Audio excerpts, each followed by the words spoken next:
Welcome once again to Bioethics channel.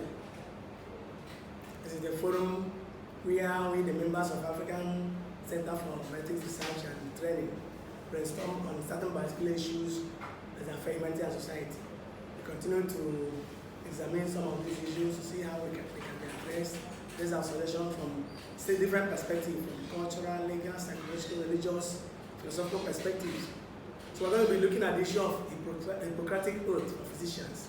It's the oath of Hippocrates, which guides medical practice.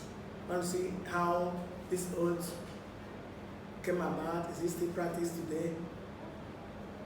Amidst revolution in scientific technologies, when the issue of killing and letting die pervade medical practice today. So let us examine this Hippocratic Oath and see how whether it needs modification or definition or adjustment.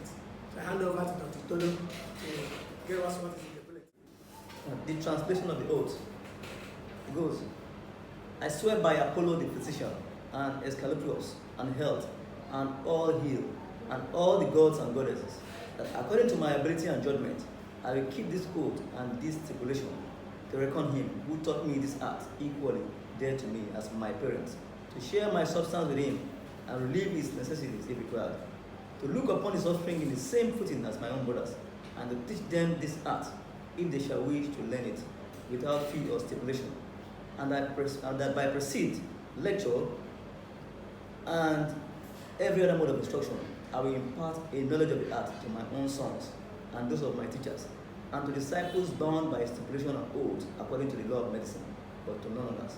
I will follow that system of regimen which, according to my ability and judgment, I consider for the benefit of my parents, and abstain from whatever is deleterious and mischievous. I will give no deadly medicine to anyone if asked, nor suggest any such concept. And in like manner, I will not give to a woman or pessary to produce abortion. With purity and with holiness, I will pass my life and practice my art. I will not cut persons laboring under the stone, but will leave this to be done by men who are practitioners of this work. In whatever houses I enter, I will go into them for the benefit of the sick, and will abstain from every voluntary act of mischief and corruption, and further from the seduction of females or males, of free men and slaves. Whatever in connection with my professional practice or not, in connection with it, I see or hear in the life of men, which ought not to be spoken of abroad.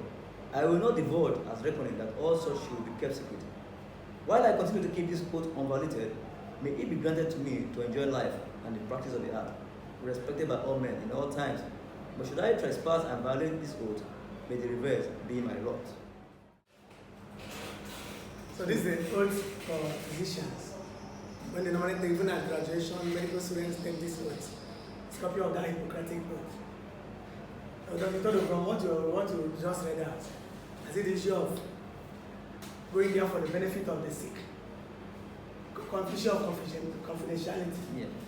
When they say you cannot divulge information. And then swearing to abide by this in order to enjoy long life. And if you prefer to do it, the reverse will be the case. Not to participate in abortion, not to give a medication that will aid the sick to die, but to live. So the question was still asking, is this still being practiced today? Or does it need revisitation, modification, or is no longer compatible with the need of today? An interesting one too, because this Hippocratic Oath was compiled generations ago, and all we know this is 2024 millennium. So I think we should revisit it. It's like what obtained then doesn't obtain now. We live in a more complex society, and therefore this oath should be. There's nothing wrong if we revisit this oath. That's my view, because change is really constant. Therefore, they should also be revisited and reviewed periodically. That's what I believe. I have a contrary view, because you're looking at the medical profession as a very sacred profession, and it also they are exposed to a lot of people's personal well-being. So the first thing is to take the oath as it is stipulated, that it was read by Dr. Tolo. basically gives, you know, the moral aspect of the job as being a medical practitioner, that you're going there for the sick, you're serving the sick, you are there for humanity. But then in the course of your work, there are a lot of things you are exposed to. So you're also saying, in the course of duty, in the line of duty, anything that I'm exposed to, I will not divulge to the outside world, which I believe is something that also speaks to the moral values that need to be upheld as a medical practitioner. For me, that's really very key. You know, it's something that we still need to continue to imbibe in the culture of our medical practitioner, because today we've seen that there has been a lot of drift of this very, what you call the mantra of the medical world. You understand? Today you see people go to theater awards because they have phones, they video those phones, and by the time you think it's on TikTok, see somebody's personal thing for crying out loud. Somebody goes to do medical check, maybe the person is HIV positive. By the time the person is going out, you start pointing finger, telling people that this person is he or she is HIV positive. You understand? Which basically goes contrary to the grain of this oath.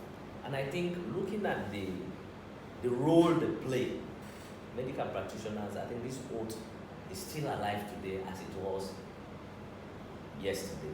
You understand? I don't think we should change, because the medical practice, this oath, the way it is, in my own view, really is something that needs to be upheld if we will continue to see that high moral, high ground for the medical practitioner. Dr. Magura, thank you for everything. I have a question somewhere. One clarification here. In the area I'm talking about, there's no way in the law it says, I will assist the patient to die.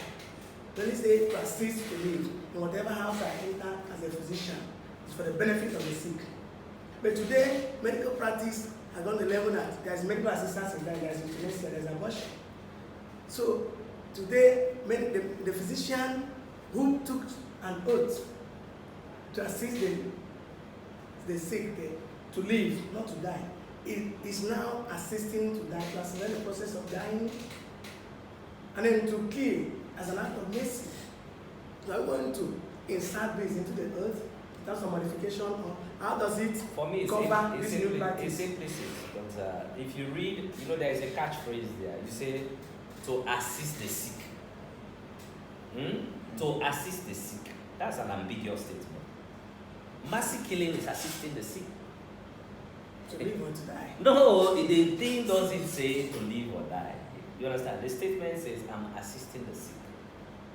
So if you do medical aid to killing, that medical aid to killing, you say, and when you were discussing the conditions precedent for triggering medical aid to killing, there are situations, you say, when the person is going through excruciating pain for a very long time. As a medical man, based on your own evaluation, you've seen that this pain is not a pain that will subside.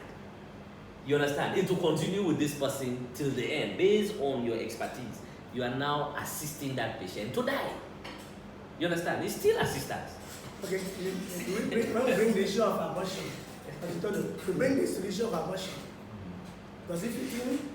That's why I said it's revisit, because there's this controversial issue.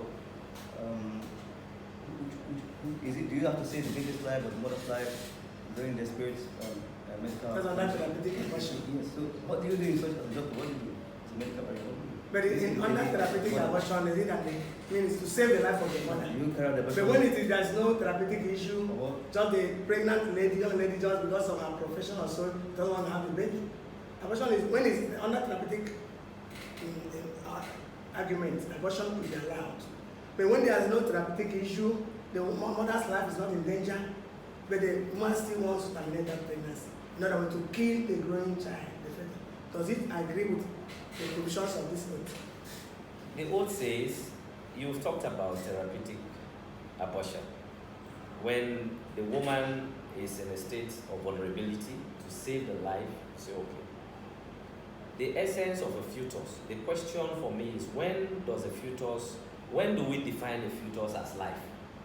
at what stage does the fetus in that life cycle reaches for us to say, yes, this is life? You understand? A 1-month pregnancy that is terminated, is it life? These are all issues. When does life begin? That is what I'm saying. The definition, so in all of these things, conception or ensoulment or at what point? Or at birth. At birth. You understand? So most people, if you look at abortion, people who are abortion right campaigners, the campaign again is about the individual. We've reached a stage where I have to make a decision on my own. Most times we look at this thing from a religious perspective. You understand? We basically blurs some rationality in the discourse. But at the end of the day, as human beings, we should be given the right to make our own decisions as how we want to live, as long as it does not affect other people's freedom. That's my own belief in life. I see clarification on this area. Yeah. We're talking about, okay, if we're talking about when life begins, maybe there's no clarity there yet within this context of discussion. But when we look at the issue of potential life and life, we still say it's a potential life. We also ask the question, is potential life equal in status to life? So does potential life has rights, moral rights? Because we have to define the personality of the embryo before we can talk about rights to live or not to live, before we can consider abortion as killing or just removing part of the body. So a life that has began the process of development, like a potential life, can we accord the same status to potential life as we can accord to life? When does life begin? Maybe we need medical practitioners to clarify this. Not only medical practitioners, moralists, we still need to come back to determine when does life begin. Look at the issue of personhood of the embryo. That will help us to really grasp the For me, the issue is, as a medical, your oath is to help the patient, the sick. You are assisting.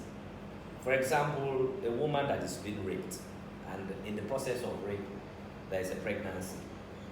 You understand? That person is going through a whole lot of psychological issues. And the person says, no, I'm not going to continue with this pregnancy. I have to abort that pregnancy. As a medical practitioner, for me, I see nothing wrong if somebody says, no, I cannot deliver this child. Because the condition under which that child was conceived, you understand, is an inappropriate condition. So I will not. Then that person goes to the medical practitioner and says, no, I want this aborted. You say, no, it's wrong.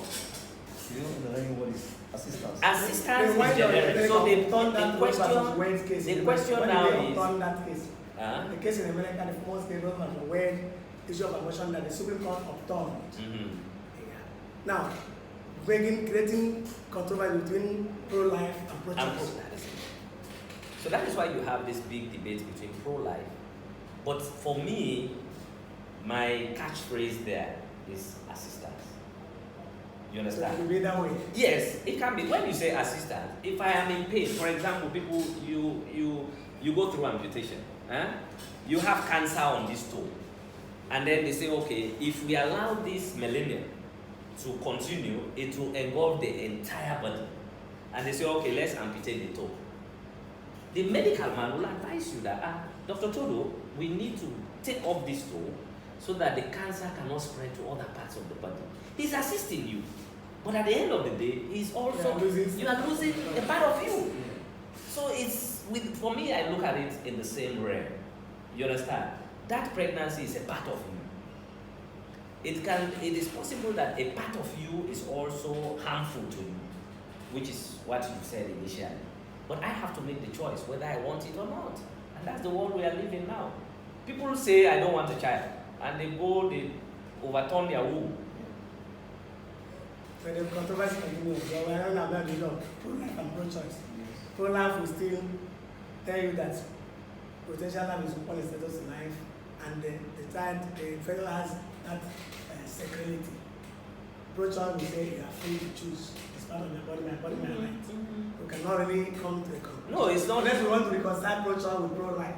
That's the only time we can come to an agreeable conclusion on this matter. No, I think the interesting thing is, these things are still alien to the natural discourse within our environment. So bringing them to the fore so that people start discussing them, I think for me is important. In the Western world, they've reached a level where you have two schools of thought. You are either pro-life or pro-choice.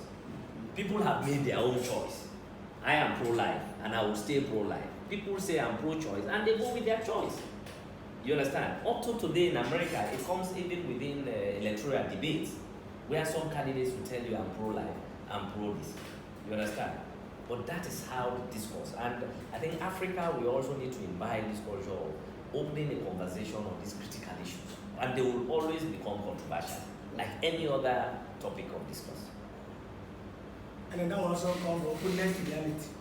And then adjustment to the need of the time. Yeah. In contemporary reality, we will not maintain tenacity or culture, that sense of rigidity, and believe we apply a sort of Flexibility. approach to things. In certain things, we take a decision based on situational Circumstance that is it. Why situationalities comes in, based on situational exigencies. Yeah. When under certain conditions, rules and precepts, as the reflector says, should be set aside, Yeah. so that love and reason prevail. That's really what I careful do. estimate of situation, taking decision as a fitting for that particular case at hand. That is it. No two cases can be the same. Yeah. You understand? The Take the circumstances sense of are merit. Yeah. Thank you very much, Dr. Maimuna, and Thank you, Dr. for the active Thank you. contribution. We continue with bioethics and continue to bring it in further so that people will participate, people will keep people in the know about biological issues and challenges. Thank you very much. Thank you.